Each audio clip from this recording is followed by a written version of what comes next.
오늘 말씀의 주제는 너는 하나님만 바라라, 이런 주제입니다.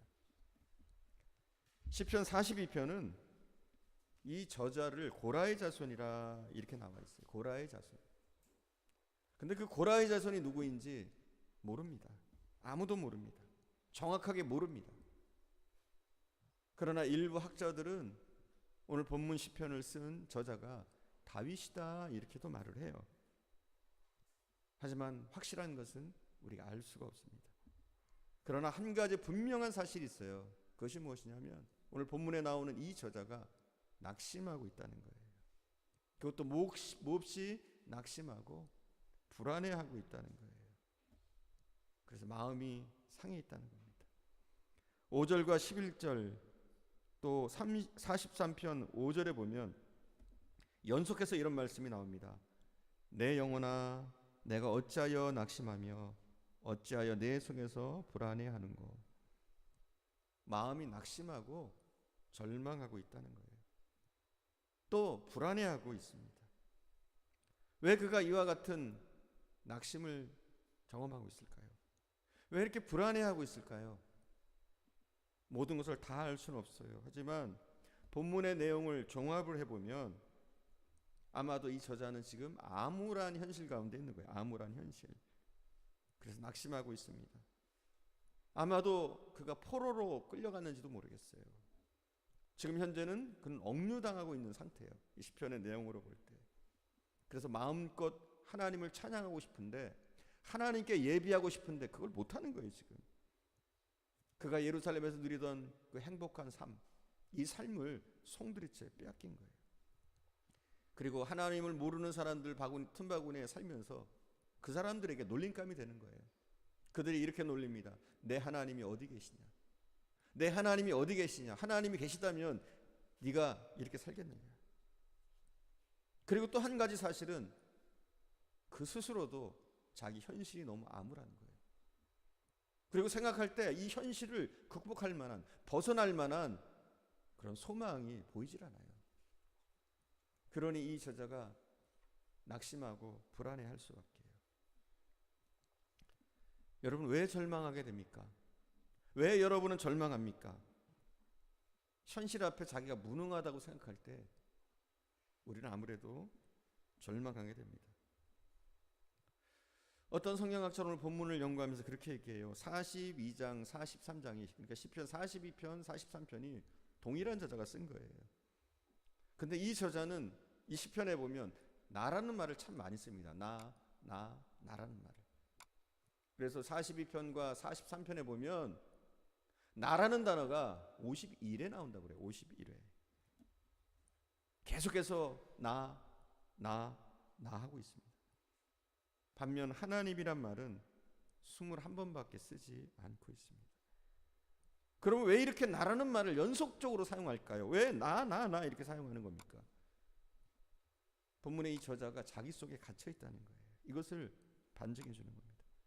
자기만 쳐다보고 있어요. 자기 현실만 쳐다보고 있어요.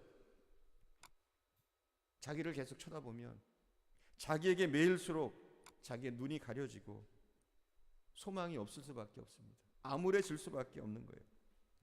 무능한 자신을 볼 때마다 또 현실을 이기지 못하는 자신을 볼 때마다 낙심하고 낭망하게 되어 있는 겁니다. 그래서 마음이 가라앉는 겁니다. 또 왜 이 사람이 절망할까요?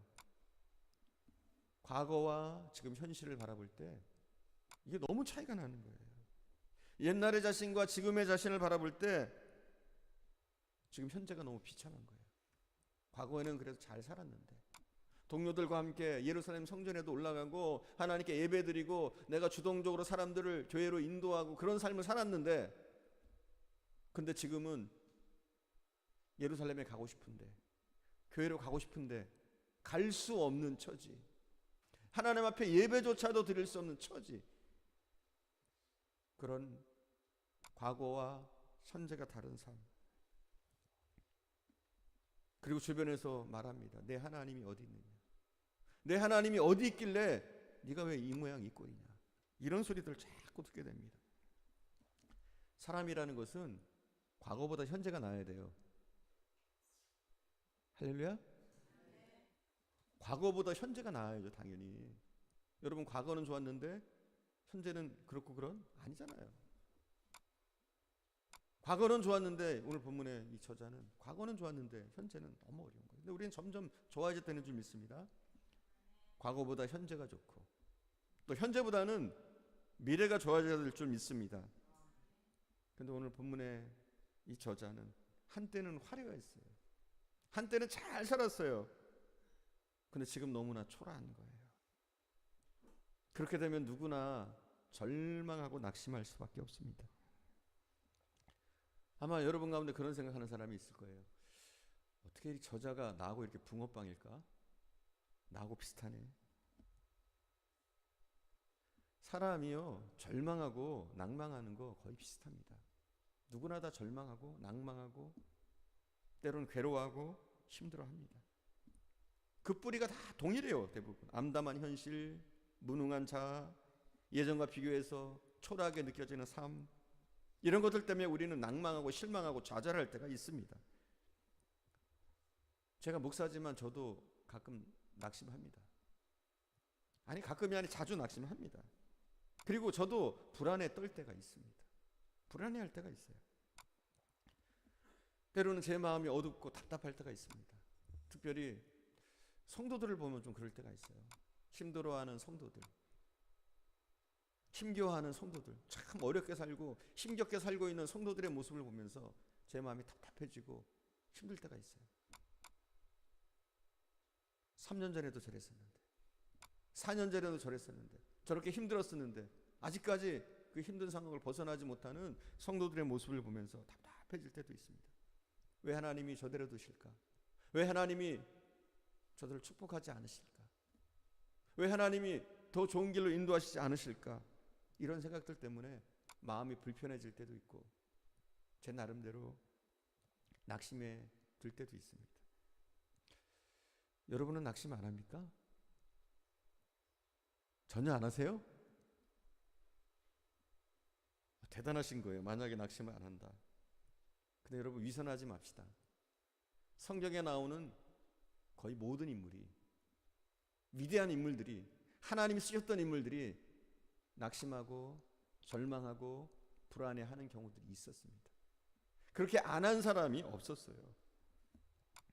위대한 믿음의 사람치고 낙심을 경험해보지 못한 사람은 없습니다. 위대한 하나님의 사람들 가운데 불안에 떨지 않았던 사람은 한 사람도 없습니다. 여러분, 믿음이 있어도 낙심할 때 있습니다. 믿음이 있어도 절망할 때 있고, 믿음이 있어도 괴로워하고 불안에 떨 때가 있습니다. 여러분, 심지어요, 예수님까지도 그러셨습니다. 그걸 잘 알아야 돼요. 예수님까지도 심지어 답답해 하시고 예수님까지도 불안해 하시는 모습이 성경에 보면 우리는 발견할 수가 있습니다. 누구나 다 낙심합니다. 케르 케골이라는 사람은 이런 얘기를 했어요. 불안은 인간의 조건이다. 참 멋있는 말이기도 하고 이게 오묘한 말이기도 해요. 불안이 뭐라고요? 인간의 조건이다. 그러니까 뭐냐면 불안해하지 않는다면 인간이 아니라는 거예요. 사람이 아니라는 거예요. 우리가 낙심하지 않는다면, 불안에 떠는 경험을 해보지 않는다면 이 사람은 사람이 아니라 뭐예요? 천사예요. 어마어마한 존재인 거죠. 믿음을 가진 하나님의 자녀도 분명 낙심합니다. 불안해할 때가 있습니다. 그러나 분명히 일반적인 사람들과 다른 점이 있어요. 우리도 일반적인 사람들처럼 낙심하고 불안해하지만 그들과 다른 점이 있습니다. 그것이 무엇이냐면 이 낙심하고 불안해하는 이 마음 때문에 하나님을 더 찾게 된다는 거예요. 할렐루야. 다른 점이 뭡니까? 낙심 때문에, 낭망 때문에, 괴로움 때문에, 불안함 때문에 하나님께로 더 가까이 나가는 거예요. 낙심 때문에 하나님을 더욱더 집요하게 찾게 되고 아버지를 향해서 더 가까이 나가게 되는 것, 이것이 우리가 분명 일반적인 사람들과는 다른 점입니다. 안 믿는 사람들은 그런 게 없잖아요.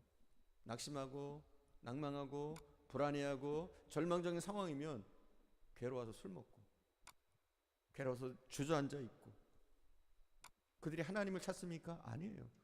더 수렁으로 빠지기 시작합니다. 그러나 우리는 어때요? 하나님을 찾게 되는 것이죠. 존 뉴턴은 이런 말을 했어요. 믿음의 사전에는 낙심이란 말이 없다. 할렐루야.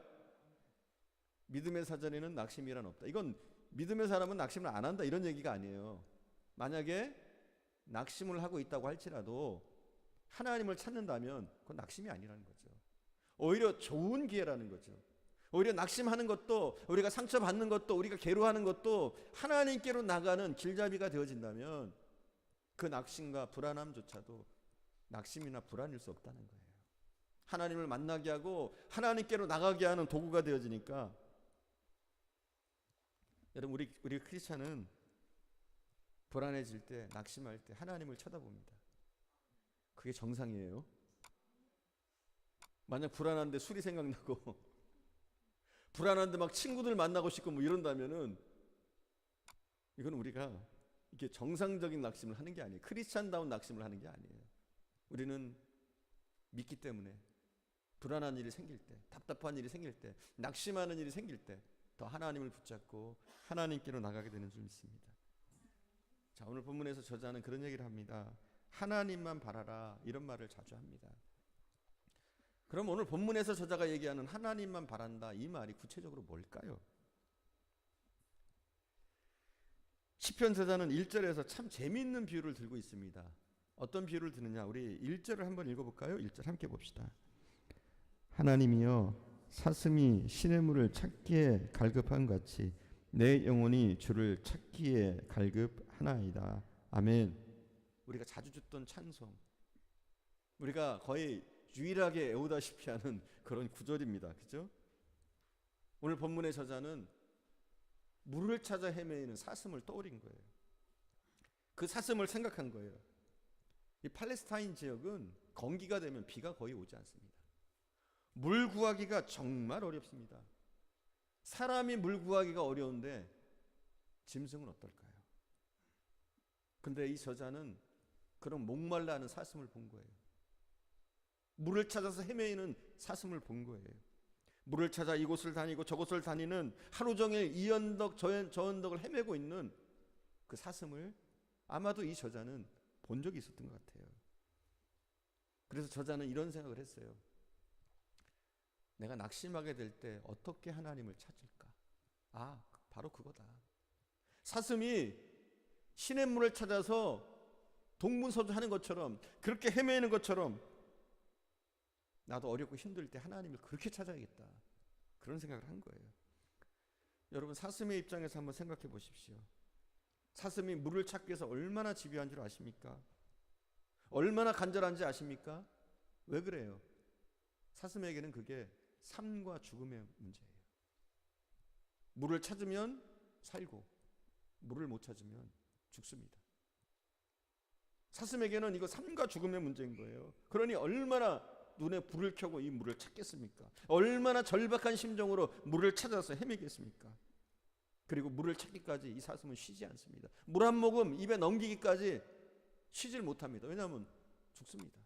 안 먹으면. 사슴에게는 그래요. 그런 심각한 상황인 거예요. 그래서 본문의 시편 저자는 그런 생각을 한 거예요. 나도 저렇게 절박한 심정으로, 내가 물을 못 찾으면 죽는다, 그런 심정으로 내가 하나님을 찾아야겠다.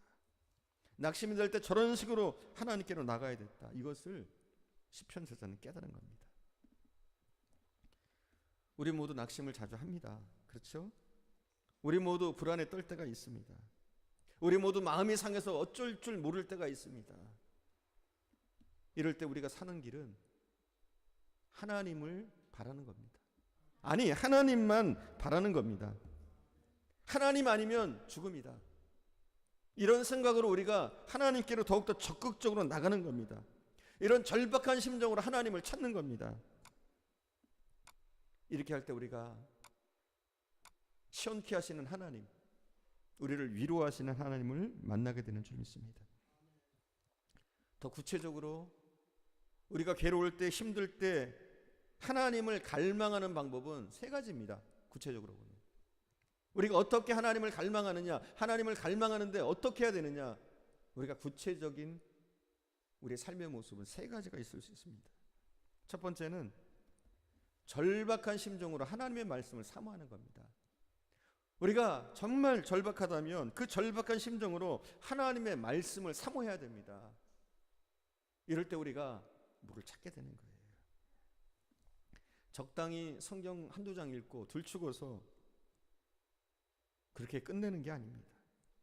절박한 심정으로 하나님의 말씀을 펼치는 겁니다. 절박한 마음으로 설교를 듣는 겁니다. 절박한 심정으로 예배를 드리는 겁니다. 절박한 심정으로 성경을 배우는 겁니다. 여러분, 하나님의 말씀이 진리 아닙니까? 하나님의 말씀은 내 영혼을 소생시키지 않습니까? 하나님의 말씀에는 우리가 가야 될 길이 나와 있지 않습니까?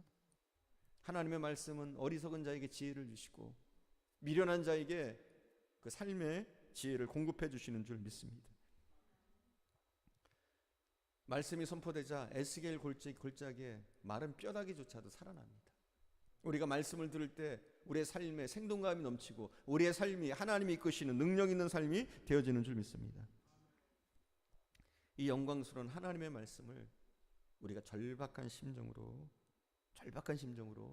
듣고 보고 말씀 가운데로 나가야 되는 줄 믿습니다. 여러분에게 이와 같은 절박성이 있습니까? 오늘 나는 은혜 받아야만 돼. 나는 꼭 이 시간 하나님의 말씀하심을 들어야 돼. 이런 절박한 심정으로 말씀을 보고 말씀을 읽고 묵상하느냐 말입니다. 그래서 예배 시간에 설교를 좀 잘 듣기 위해서 나도 모르게 앞자리로 내 자리가 이동되는 거예요. 나도 모르게. 말씀 좀 더 잘 들어야지. 나도 모르게 성경을 펼치는 거예요. 그리고 성경을 보다가 의문나는 게 있으면 그것을 알 때까지 쉬지 못하는 거예요. 그리고 좋은 말씀이 있으면 그 말씀을 외우려고 하고 계속 말씀을 절박한 심정으로 찾는 것. 이것이 무엇이냐? 바로 절박한 심정으로 하나님을 찾는, 목마른 사슴이 시냇물을 찾아 헤매는 것처럼 하나님을 찾는 모습인 줄 믿습니다. 여러분에게 하나님의 말씀을 이렇게 사모하는 절박함이 있습니까? 만약 이런 절박함이 아직 없다면, 낙심하면서도 이렇게 절박한 심정으로 하나님의 말씀을 사모하지 않는다면 여러분은 아직 덜 급한 겁니다. 아직 먼 겁니다. 두 번째, 우리가 어떻게 해야 됩니까? 하나님 어떤 식으로 갈망해야 됩니까? 구체적으로. 두 번째는 문이 열릴 때까지 끈질기게 기도해야 됩니다. 끈질기게. 기도에 주목을 치고 문이 열릴 때까지 두드리고 기도하고 또 기도하는 겁니다. 대부분 우리의 기도가 이렇습니다. 한두 번 적당히 하고 하나님이 응답 안 하시네? 그리고 너무 쉽게 기도를 포기합니다. 여러분, 하나님 응답하십니다. 응답하십니다. 할렐루야. 하나님은 응답하십니다. 근데 왜 우리가 응답을 못 받습니까? 우리가 기도하지 않습니다. 기도하는 신용만 하는 거예요. 그러니까 우리에게 응답이 없어요. 문이 열릴 때까지, 하나님이 응답하실 때까지 우리가 기도해야 되는데 우리에게 그런 절박한 심정으로 기도하는 그런 마음이 없는 거예요. 어린 아들이 죽어갈 때 다윗이 어떻게 기도했는 줄 아십니까? 어린 아들이 죽어갈 때 다윗은 이렇게 기도했어요. 시편에 보면 그는요, 일주일 동안을 먹지도 마시지도 않았어요. 그리고 죽어가는 그 아들 옆에 넙죽 엎드려서, 아들 옆에 엎드린 건 아니죠. 하나님 앞에 그런 자세로 엎드린 거죠. 일주일 동안을 먹지도 마시지도 않고 엎드려서 일주일을 하나님 앞에 기도한 거예요. 하나님, 살려주세요. 이 아이에게 무슨 죄가 있습니까, 하나님? 물론 이 아이가 나의 범죄의 씨앗이라고 할지라도 이 아이에게 무슨 잘못이 있습니까? 막 이러면서 안타까운 심정으로 기도하고 또 기도했을 거예요. 여러분, 우리에게 이런 절박한 마음이 있냐는 거죠. 자식을 낳지 못해서 한이 맺힌 여인이 있었어요. 한나.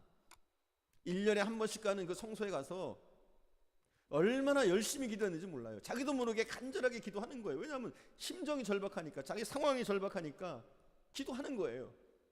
몇 시간이고 기도하는 겁니다. 그랬더니 엘리가 뭐라 그래요? 너 술 취했냐 그래요. 사실은 좋게 표현한 거예요. 엘리가 너 미쳤어? 이런 말이에요. 그런 기도의 사람을 엘리의 생전에 경험해 보지 못한 거예요. 엘리는. 그러니까 모르는 거죠. 분간이 안 갈 정도로 그렇게 열심히 적극적으로 한나는 기도했습니다. 그랬더니 하나님이 어떻게 하십니까? 축복하시잖아요. 그죠? 그렇게 간절히 기도했더니 축복하시잖아요. 보통 자식이 태어나는 게 아니라 사무엘이라는 어마어마한 자식이 태어나잖아요. 여러분, 예수님이 겟세마네 동산에서 어떻게 기도했는지 여러분 모르시지 않지 않습니까? 얼마나 절박하게 기도했는지 땀방울이 핏방울이 되도록 우리 주님이 기도하셨다. 성경은 말하고 있습니다. 여러분, 이렇게 적극적으로 매달려 보셨습니까? 이렇게 절박한 심정으로 기도해 보셨습니까? 만약 아직까지 이런 절박한 심정으로 기도하지 못했다면 여러분이 아직 덜 급한 거예요. 아직 먼 거예요. 세 번째, 어떻게 하는 것이 사슴이 갈망하는 것처럼 하나님을 갈망하는 겁니까? 세 번째는요, 믿음의 공동체에다가 나를 맡기는 거예요. 여러분, 공동체가 뭡니까? 오늘 우리가 모이는 이 모임이 공동체예요. 예배의 공동체. 주일날 이렇게 원근각지에서 모이는 이 모임, 이게 공동체예요. 공동체 예배. 그리고 소그룹으로 또 교회에서 모이잖아요. 셀로도 모이고 청년부 모임이 있고 중고등부 모임이 있고, 이 두세 사람이 모이는 이 모임도 바로 공동체입니다. 공동체. 그래서 이 공동체가 다 중요합니다. 우리가 함께 모이는, 예배로 모이는 이 공동체도 중요하고 소그룹으로 모이는 그 공동체도 너무나 중요합니다. 여러분이 낙심되고 불안해질 때 공동체에다가 여러분을 맡기는 거예요. 사실 여러분 그렇지 않습니까? 너무 가슴이 무너지고 너무 답답하고 너무 괴로울 때 여러분 기도가 되나요? 잘 안 돼요. 여러분 너무나 괴롭고 힘들 때 어떤 때 보면은 말씀이 잘 들어오나요? 너무 낙심되고 힘들면 말씀이 잘 안 들어옵니다. 그럴 때 공동체에게 어떻게 나를 의탁합니까? 맡기는 거예요. 나한테 이런 문제가 있으니 기도 좀 해주세요. 저를 위해서 기도 좀 해주세요. 그리고 그 공동체로 나가서 예배드리고, 그렇죠? 예배드리고 또 서로 기도 제목을 나누면서 서로 기도해주고, 또 다른 사람의 삶의 스토리를 들으면서 내가 자극받고 은혜 받고 이러면서 나의 문제들을 이겨가는 거예요. 이러지 않고 혼자 있으면 망하는 거예요. 여러분에게 예배가 중요합니다. 소그룹 모임이 중요한 거예요. 우리 교회에서의 모든 모임이 사실은 중요합니다. 어떤 분들은 예배로 모이는 것만 중요하게 여겨요. 그리고 소그룹으로 모이는 것은 우습게 여깁니다. 그건 잘못된 신앙이에요. 우리가 예배 드리는 것도 굉장히 중요하지만 서로 교제하면서 적은 그룹으로 모이는 것도, 이런 크게 모이는 예배로 모이는 공동체보다도 어쩌면 이 공동체 너무나 중요한 거예요.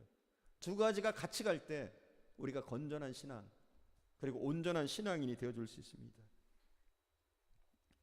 우리 안에 계시는 성령은요, 내가 낭망될 때 하나님을 찾게 만듭니다.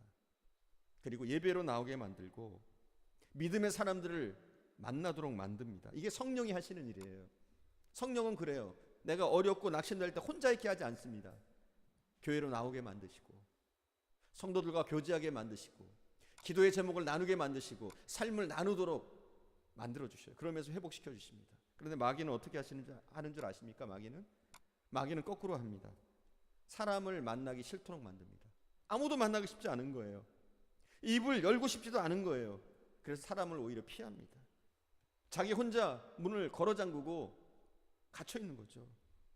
그러다 보면 그 사람은 자기 침체에 빠지고 나중에는 마귀가 시키는 일들을 자기도 모르게 하고 있습니다. 자기도 모르게 귀신에 사로잡히고 소망이 없어지고 더 이상 치료할 길이 없어지는 그런 상태까지 이르게 됩니다. 성경적으로 보면 이런 사람들이 마귀에게 끌려다니는 사람들이에요. 마귀에게 끌려다니는 사람들. 그러나 성령에게 끌려다니는 사람은 그렇지가 않습니다. 어떻습니까? 더 하나님 앞으로 나오는 거예요. 더 사람들 앞에 나의 삶을 오픈하고 기도의 제목을 나누고 나의 삶의 문제를 고민스럽지만 이야기하면서 회복의 기회를 얻게 됩니다. 여러분, 우리가 함께 모이는 이 거룩한 공동체, 특별히 예배로 모이는 이 공동체를 여러분 적극적으로 참여하시고 사랑하시기 바랍니다. 그래서 이곳이 여러분이 목마른 여러분이 샘물을 마실 수 있는 곳이 되게 하시기를 바랍니다. 사랑하는 여러분, 성령께 여러분을 의탁하십시오. 그리고 공동체 여러분을 의탁하십시오. 힘들고 어려울수록, 목이 마를수록 여러분 그렇게 하셔야 됩니다. 오늘 시편 저자가 우리에게 은혜 주는 말씀이 있어요. 5절과 10절에 보면 이 말씀 자체가 참 아름답습니다. 우리 5절 한번 읽어볼까요? 5절 함께 읽어봅시다. 내 영혼아, 내가 어찌하여 낙심하며 어찌하여 내 속에서 불안해하는가? 너는 하나님께 소망을 두라. 그가 나타나 도우심으로 말미암아 내가 여전히 찬송하리로다. 11절 내 영혼아, 내가 어찌하여 낙심하며 어찌하여 내 속에서 불안해하는가? 너는 하나님께 소망을 두라. 나는 그가 나타나 도우심으로 말미암아 내 하나님을 여전히 찬송하리로다. 아멘. 우리가 나를 보면, 나의 상태를 보면 낙심하고 좌절하고 내 마음이, 내 영혼이 괴로워집니다.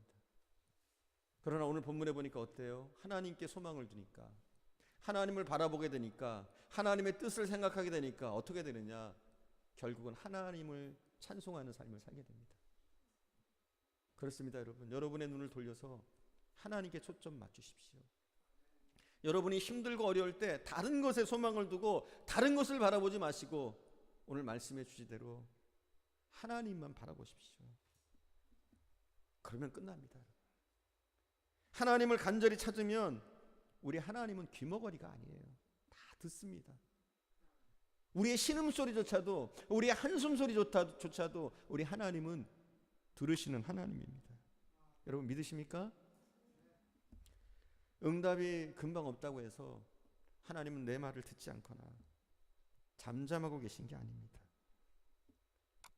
응답은요, 하나님의 주권에 달려 있습니다. 주권. 그래서 하나님이 우리를 보실 때 가장 적당한 때에 우리 하나님은 우리에게 응답하시고 해결하십니다. 부모님들도 그렇잖아요. 어린 자녀가 뭐 해달라고 그러면 금방 해줍니까? 금방 해주셨어요? 그럼 좀 그게 문제가 있을 수 있어요.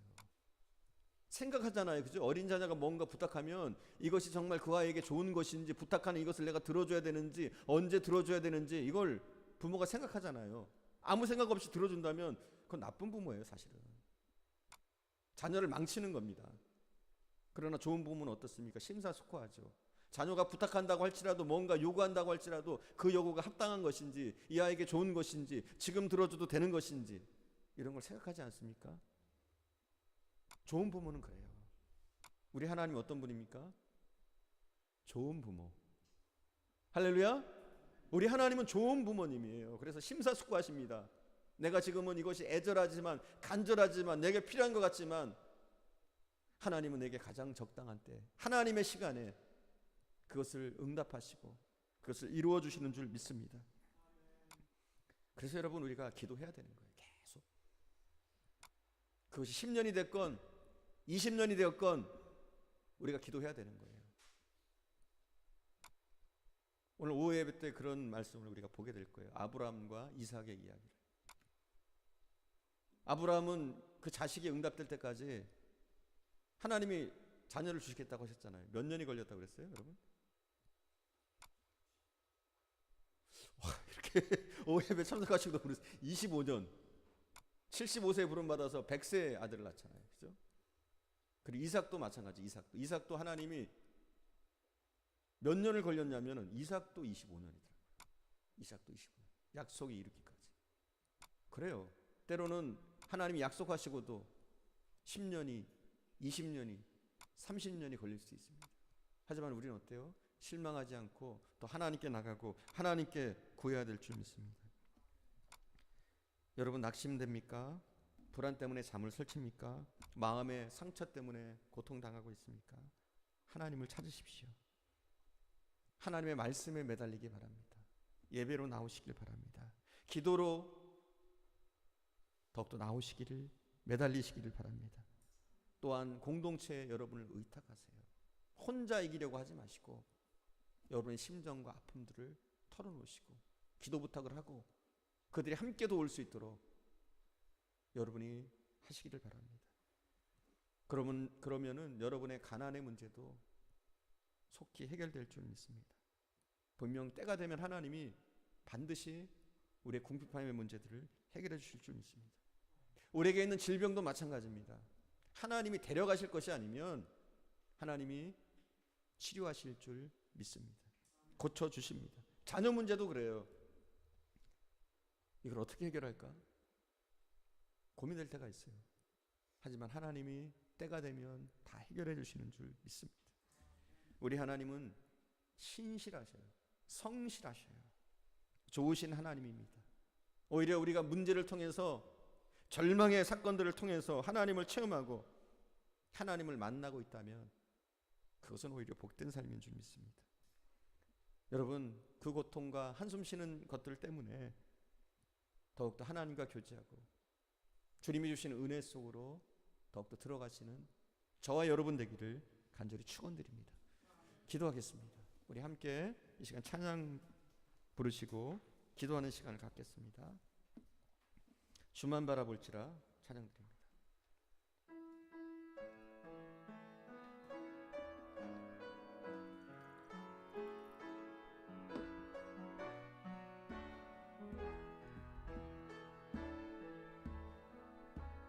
하나님의 사랑을 사모하는 자, 하나님의 평안을 바라보는 자, 너의 모든 것 창조하신 우리 주님이 너를